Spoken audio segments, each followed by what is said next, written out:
Glory to God, glory to Christ Jesus, hallelujah. Patuloy kaming sumasamba at nagpapasalamat sa iyo, dakilang Ama, Diyos na may likha ng langit at ng lupa, Diyos na makapangyarihan sa lahat. Patuloy ka naming itinataas sa dakong ito. Ikaw ang Diyos na pinagmumula ng lahat ng bagay, at ikaw ang Diyos na kayang magbigay sa lahat ng aming pangailangan. Sa oras na ito, patuloy kong dalangin na sa gawain ito, lagi mo kaming samahan. Huwag niyo po kaming pababayaan, dakilang Ama. Lalo na po sa mga oras na ito, hinihiling ko po, dakilang Diyos, lahat ng naririto ngayon ay patuloy mong bigyan ng kalakasan at kalatagan. Amen. Tulungan lagi kami, Ama, na patuloy na magtagumpay sa buhay na ito. Dalangin namin, Ama, na ikaw na po ang laging mag-ingat sa aming buong buhay at sa aming buong pamilya. Hinihiling namin ang kaligtasan ay lagi mong ipagkaloob.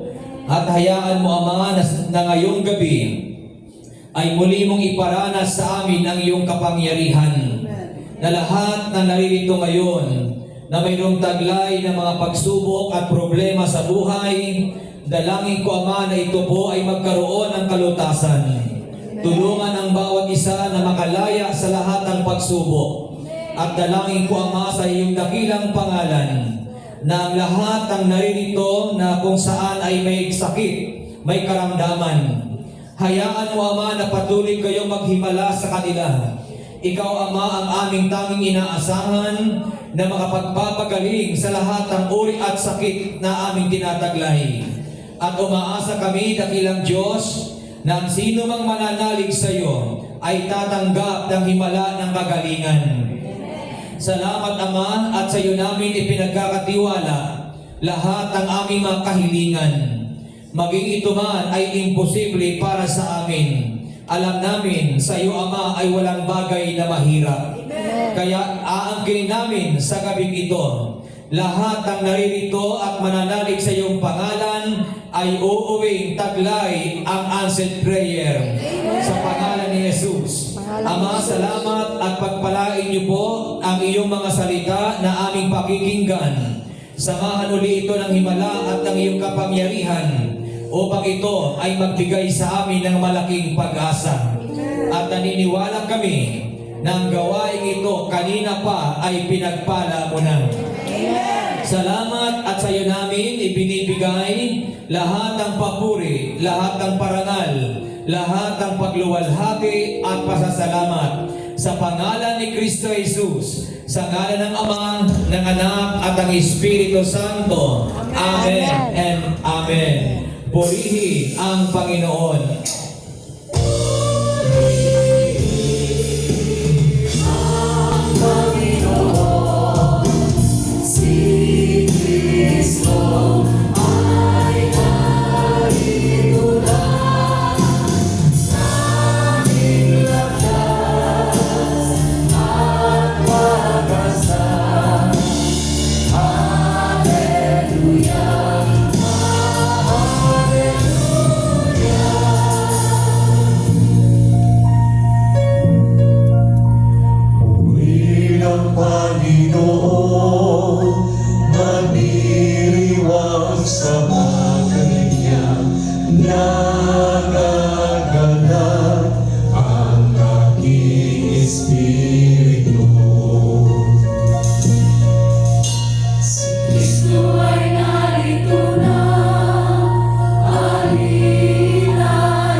babasahin natin ang ating pagninilayan. Isang talata lang po ito mula sa aklat ng Isaiah. Kabanatang 40, talatang 31. Isaiah, Kabanatang 40, talatang 31. Ngunit muling lumalakas at sumisigla ang nagtitiwala kay Yahweh. Lilipad silang tulad ng mga agila. Sila'y tatakbo, ngunit hindi mapapagod. Sila'y lalakad, ngunit hindi manghihina. Pagpalain ng ating Diyos ang pagkabasa sa kanyang mga salita. Pagpalaan at purihin ang Diyos sa lakas. Ngayon mga kapatid, pag-aralan natin, ano ba mga katangian ng agila? Yan, maganda ito eh. Ano bang katangian ng mga agila? Matalas ang mata. Amen po? Pag sinabing matalas ang mata, maraming nakikita. Hindi limitado ang nakikita. Kahit gaano kalayo, nakikita niya ito. Na ang taong nagtitiwala sa Diyos ay magiging katulad ng agila. Iba kapag ang Diyos ang kumilos sa buhay po natin. Ang nakikita lang natin, yung kawalan natin ngayon, yung kahirapan natin ngayon, yung problema natin ngayon, yan lang ang nakikita natin. Pero hindi natin nakikita yung solusyon na gagawin ng Diyos para sa iyo.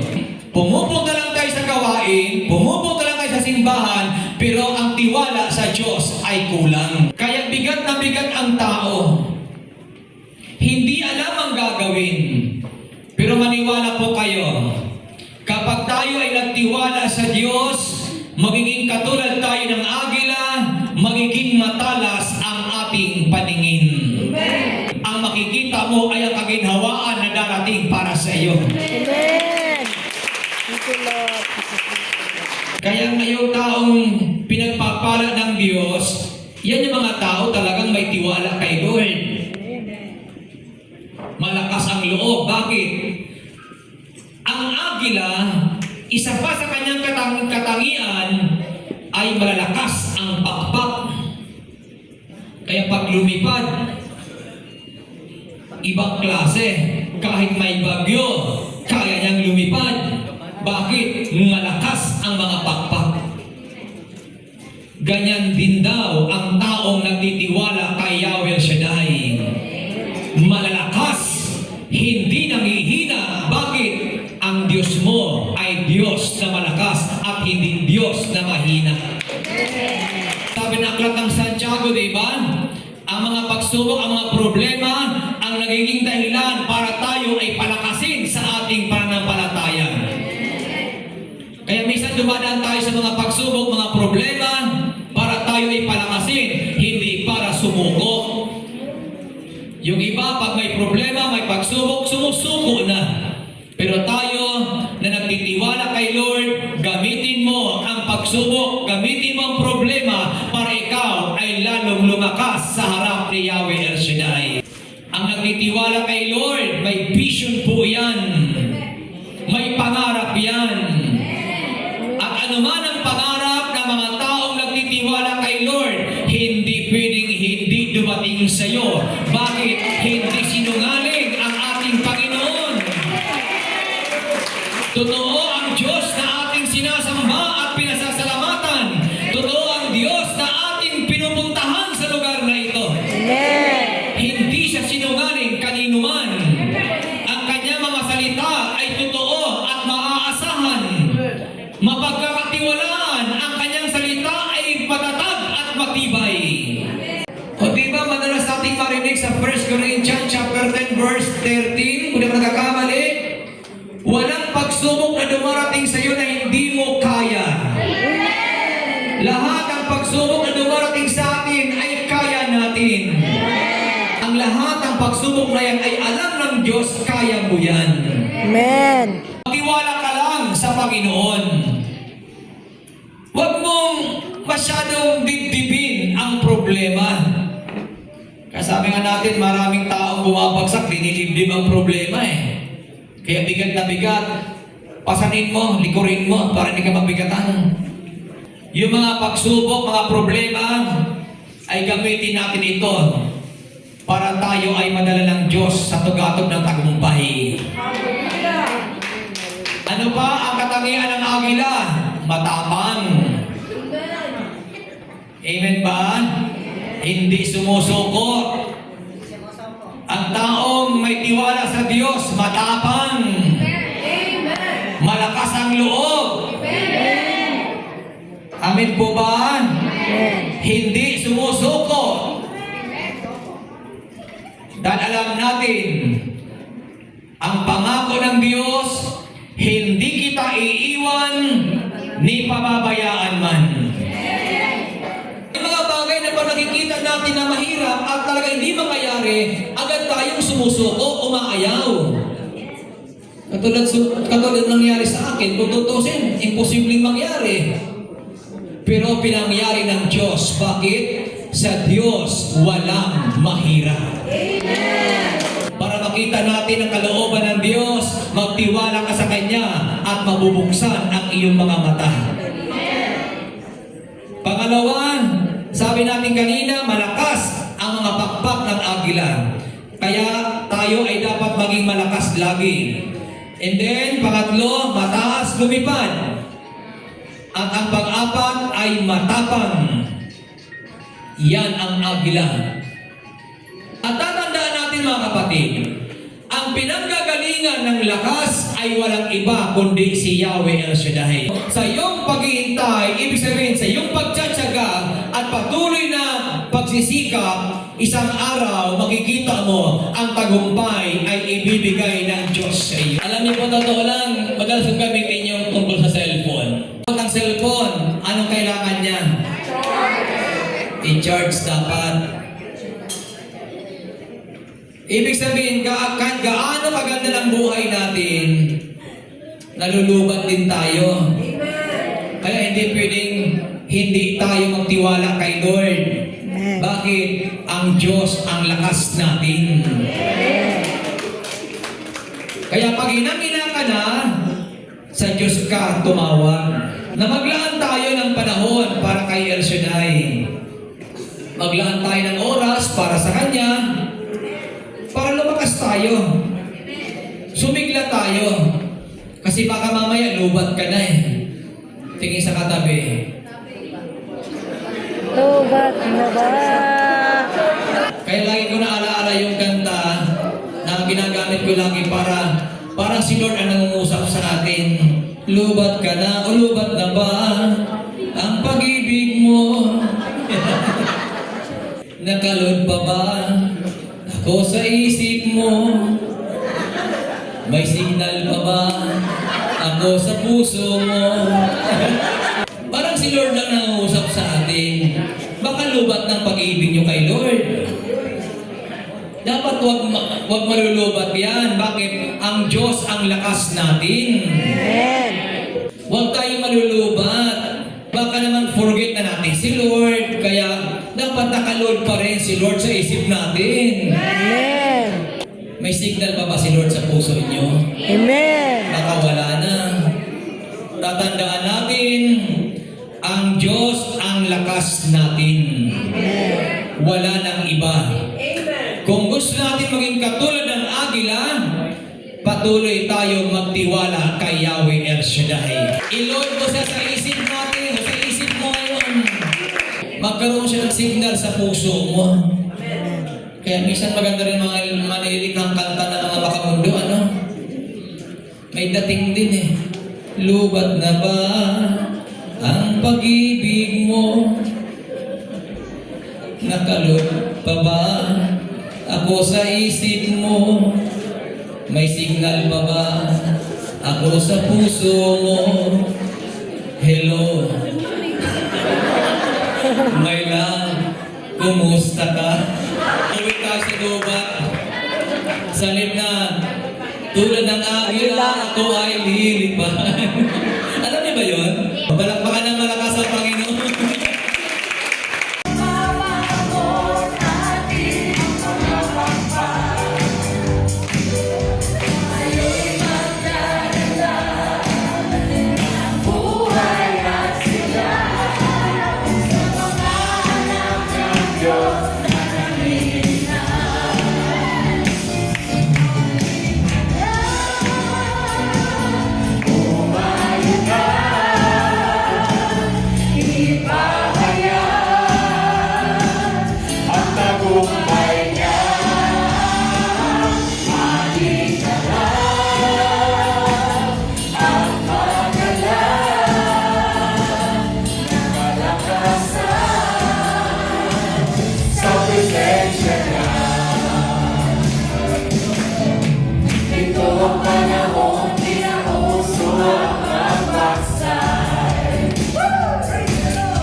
tagumpay niya.